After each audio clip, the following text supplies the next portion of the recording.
Hey guys, welcome back to the channel. I'm Stasia Bliss. We are all about embodiment here of life force currents, and that really means how can we be more alive? How can we be more present in these physical bodies and on the planet and making better contributions to humanity, and instead of being checked out or caught in our heads or bypassing and so forth, how can we be the most present in our reality? So today I want to talk about love. The conversation is about love. I may have to move to a more tree-y spot in a moment, but we've got the sun just starting to go down over here. I thought it would be a nice place to sit. So, love. You know, everyone is loving in the way that they have the capacity to love at any given moment. That means everyone's always in seek of and in search of love, right? No matter how they're expressing it, no matter how they're responding or reacting to a situation, it's always an attempt to either get love or protect themselves so that they can still feel worthy of love, right? So even somebody who's being what looks like abusive, it could be that they themselves were abused, and so this pattern of behavior is what reminds them of their earliest caretaking, which to them spells love. If someone is, using you or having a power struggle around, trying to control a situation, that's probably how they were shown love, is, like being controlled as a child, or relationships where they were controlled. They are now trying to, again, like be love, express love the only way that they are familiar with love. Nobody is trying to not get or give love. It's all mostly unconscious. So the process of awakening is to make things that are unconscious conscious. So when we take the time to self-reflect on our patterns and our experiences, then we can begin to identify, hey, this is the way I've been trying to get love, and it actually doesn't make sense based on the facts of what love really is. And so if someone isn't to that point yet, and you feel somehow betrayed, or you feel somehow like you're being treated poorly, the compassionate, awake heart still says they're doing the best they can. I'm going to love them where they're at. That doesn't mean you have to participate with them in reality, but as much as you can, hold the space like, I love you in your process of working through this. And, as much as possible, an awakened person with their kundalini activated and living an awake, aware, embodied life force presence is not going to take offense to somebody's love development, right? In fact, we're going to hold a compassionate space, because remember, this whole journey is really about everyone's in a self-realization journey. This is the path of the tarot. This is the archetypal hero's journey, unfolding of each one of our consciousness over not just one lifetime, but many lifetimes. I mean, whether or not you think you believe in that seems preposterous, that we'd only get one shot at this, right? So you're meeting people at different phases, at different levels, at different stages. And if it's not vibing with you or resonating with you, you can simply, with compassion and love, honor that person where they're at in their journey and choose to separate paths. Because you can't control another person's awakening journey. You can't control another person's healing journey. You can't make sure that someone heals or treats you right. I mean, we can teach and we can share information, and if it resonates with them and it jives with their awakening process, sure, we can have growth moments. And you know, we're always learning, and you know, but again, someone who's in, say, a trauma abuse pattern, you know, a control dynamic, let's say, or codependency dynamic, it doesn't matter if they get out of that, if they haven't, you know, gone back and reclaimed their autonomy and healed that need for codependency, then they will again create it again and again and again, no matter who the person is that they're with. So we can identify that as a more awake soul or awakened being, and we can hold space for that to work itself out in our presence. And by our presence, it doesn't necessarily mean you have to be there right in their field. You can be loving them from afar. You can be staying in contact, or, you know, like I'm watching you from over here. I'm here if you need me kind of space. And holding the space for them to come into their own realization of self-love.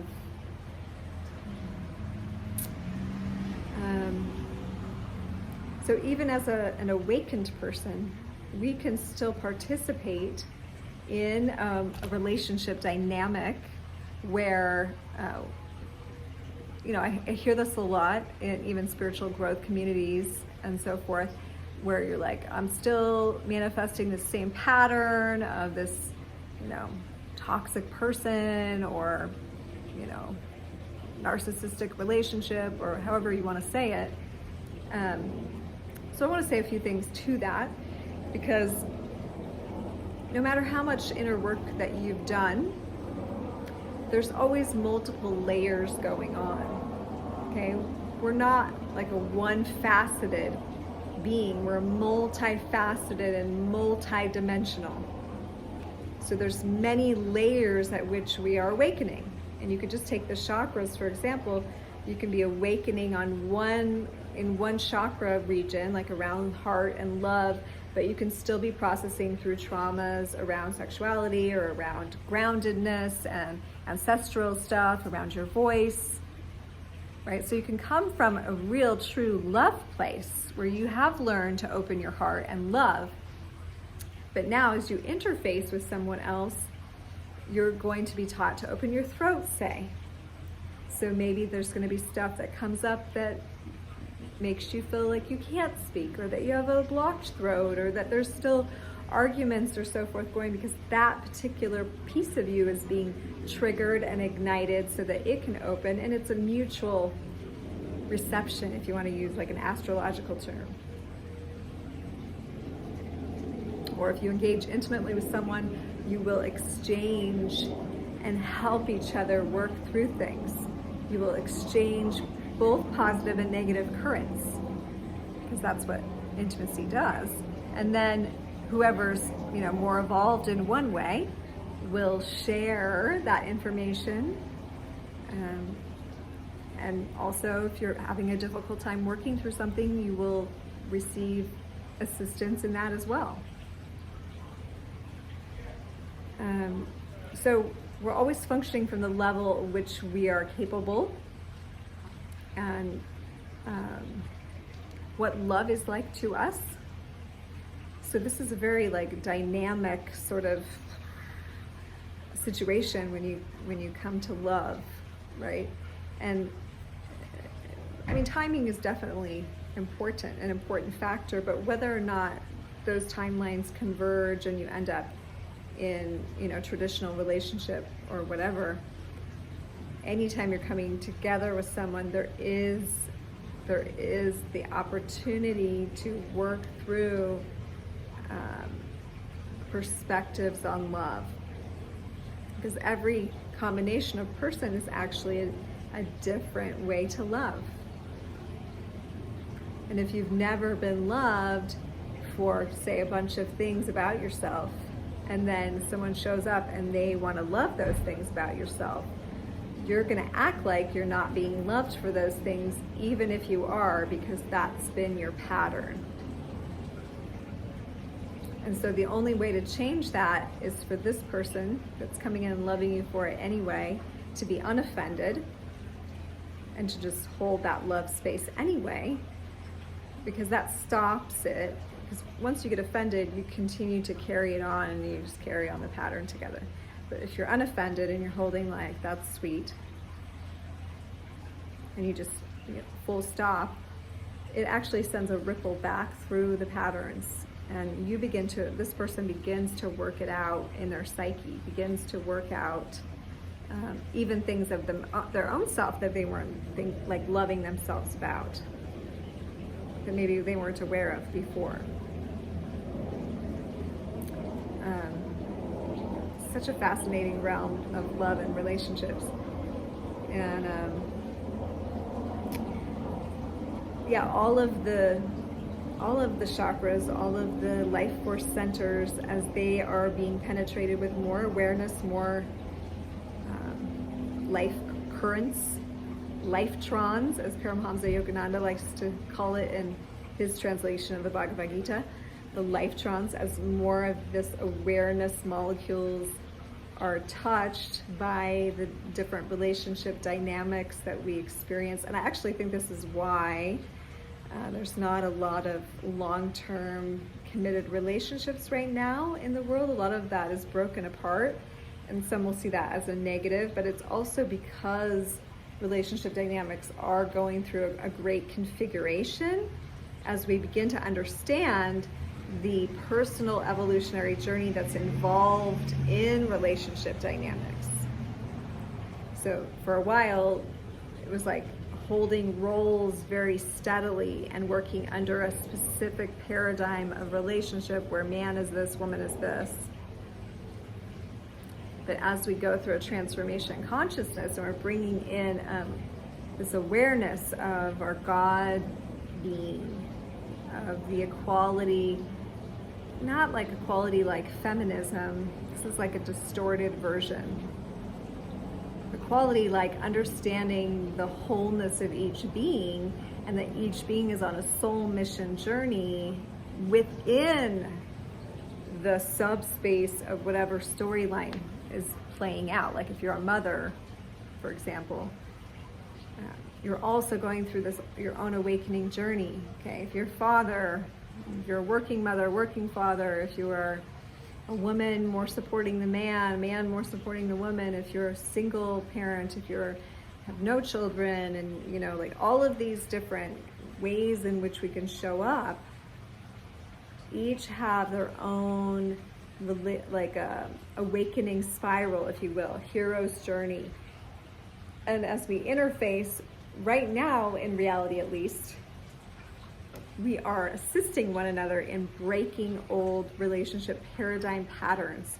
So that's why there's a lot of touch and go. We're touching in and we're being like, I don't want to carry on that dynamic anymore. And so because it's so easy, because the paradigm and the template's been so strong for so long about like what relationships are that it's almost like even if you're a really aware person and you get into a relationship, you almost can't help slipping into the old dynamic template. And that's where some of the resistance comes, because you're supposed to break it and expand it and rewrite it, and that's what a lot of us are doing here now. And so it takes a bit of, just like you have to sometimes separate from your family to go through awakening journey so that you're not continually being identified in your own persona. You have to find yourself. Sometimes we also have to break in relationship and have solidarity time so we can really feel that inner union and really get comfortable with that within ourselves, so we can start showing up in relationships different and not carrying on our old patterns. So a lot of us are doing that right now. A lot of us are doing that. And the next level will only come in when we're more solid in that, and when we're not magnetizing, again, like another similar pattern. So thoughts about that. I'd love to hear your comments. Let's get a little bit of nature vibe here before I jump off.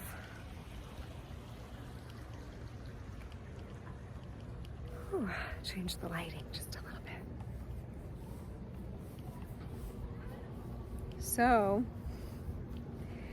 I appreciate you jumping on with me. Trying to get back to my dailies again.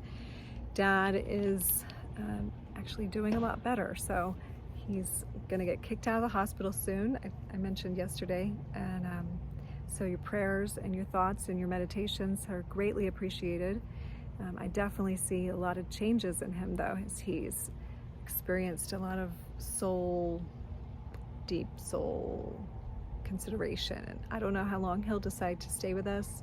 His body's pretty beat up right now, but you know, where there's a will, there's a way. So there's that. It's been really a reconfiguration in our family dynamic for him to be going through that. So again, like, this is part of breaking, if you will, like generational or societal curses in relationship dynamics. Like, things have to start happening to shock us out of our old ways so that we can behave differently, so that we can be more present with each other. And so that sometimes means a health thing comes up, because that is often the only way to shake someone out of an old paradigm, is to literally break their routine, literally like disallow them to fall back into it, and therefore everyone around, right? And that's sometimes why we have to break up with people, or go through divorce, or go through any kind of traumatic situation, is to break up an old pattern so a new one can come in and anchor in, and we can start expanding the way that we relate to each other and have relationships. Sorry, I'm like having my skin get itchy sometimes. It just feels good to scratch, even though I don't like to do that. Because it sometimes gets really red. This is going back to like my spider bite phenomena. This is for another video, but sometimes that energy, when I'm talking about the weave of humanity, starts to flare up in me, and where I've been bitten multiple times by poisonous spiders starts to really talk, and I have to scratch that itch. Anyway, we're coming into a fabulously strong new moon this weekend, so there's gonna be some interesting world stuff coming up. So remember that when relationship dynamics are being tested or pushed into a different place, to just, you know, like, allow the transition. Try to drop into your most anchored place where you're like, okay, this is where everyone's soul development gets to be tested, and we get to come back into holding space for one another, for ourselves, as some new stuff starts to anchor in for all of us. Okay guys, I love you so much. Thanks for joining again, and I will see you next time. Like this video, subscribe, share it, book a reading with me. Readings are always done by donation, and I would love to meet you in that way. Okay, new moon times are a great time to get a reading also. So I'll talk to you soon. Namaste.